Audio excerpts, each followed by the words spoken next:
বলি কি, চিকেনের তো অনেক আইটেম বানালেন, একবার এই আইটেমটাও বানাবেন নাকি? আর সময় নষ্ট না করে বানিয়েই ফেলুন। এটা কিন্তু সব কিছুর সাথেই ব্যাপক লাগে।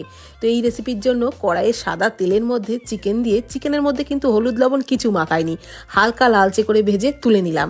তারপর ওই তেলের মধ্যে দিয়ে দিলাম পেঁয়াজ কুচি, কয়েকটা গোটা রসুন, আদা কুচি, আর দিয়ে দিলাম কয়েকটা কাজু। নাড়াচাড়া করে হালকা করে ভেজে নিয়েছি। তারপর দিয়ে দিলাম কাঁচা লঙ্কা। সমস্ত কিছুকেই হালকা করে ভেজে তুলে নিয়ে ঠান্ডা করে তারপর মিক্সির জারেতে নিয়ে নিলাম। এবার ওর মধ্যে অল্প পরিমাণে জল দিয়ে সমস্ত মশলার মিহি পেস্ট তৈরি করে নিয়েছি। কড়াইয়ে চিকেন ভাজার পর যে তেলটা ছিল ওর মধ্যে আরও একটু তেল দিয়ে গোটা গরম মশলা, শুকনো লঙ্কা ফোড়নে দিলাম। ফোড়নটাকে ভেজে নেওয়ার পর ওই মশলার পেস্টটা দিয়ে দিলাম। মশলার বাটিটা ধুয়ে অল্প জল দিয়ে দিলাম। এইবার কিন্তু মশলাটাকে ভালো করে কষিয়ে নিয়েছি। মশলা থেকে তেল ছাড়তে শুরু করলে ফ্যাটানো টক দই দিয়েও খুব ভালো করে কষিয়ে নিলাম। আবারও যখন মশলার থেকে তেল ছাড়তে শুরু করলো তখন পরিমাণ মতো লবণ, চিনি, একটু ভাজা জিরে গুঁড়ো, গোলমরিচ গুঁড়ো দিয়ে খুব ভালো করে মশলাটাকে কষিয়ে নিলাম।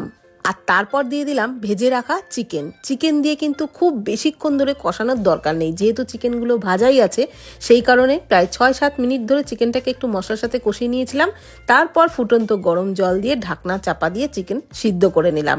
চিকেন সিদ্ধ হয়ে গেলে ঝোলটা একটু গাঢ় হয়ে আসলে নামানোর আগে ধনেপাতা কুচি ছড়িয়ে গরম গরম পরিবেশন করুন।